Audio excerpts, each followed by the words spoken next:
Can I tell you what most people do? Because I've worked with millions of people all over the world, 100 countries. Here's the pattern of most people. They finally commit to something they get excited about, let's say.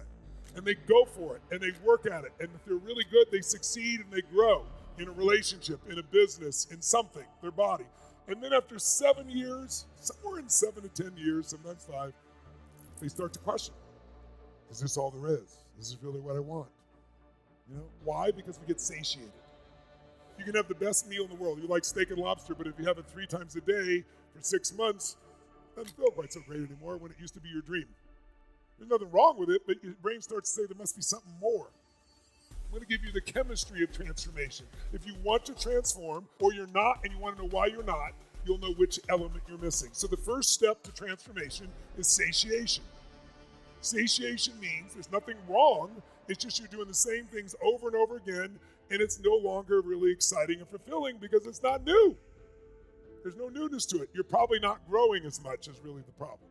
It's not what you're doing, it's you stop growing. And when you get satiated, you start to think there must be a different thing in my relationship or in my body or with my kids or in my business or my finances or my mission or whatever. But then, if you keep going, you'll eventually get to dissatisfaction. That's the second element in the chemistry of transformation.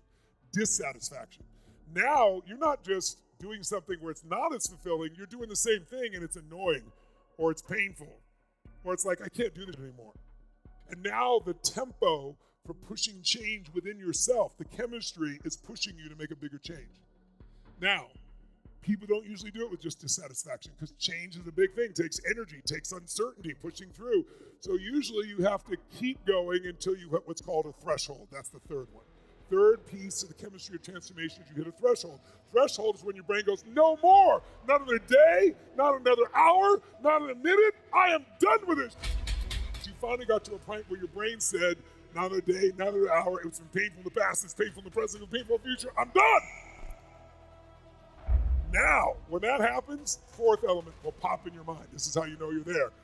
You'll have an insight. And the insight almost always is, it's not someone else, it's me. It's not my brother, it's not my sister, it's me. I'm the one not doing what's necessary. I'm not managing my own mind. I'm the one letting the outside world control what's going on. At some point, the truth will hit you.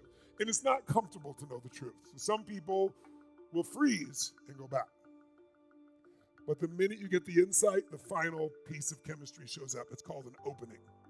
And the way I describe it, I see it when people stand up. I know where they are. I'm watching where they are in the process.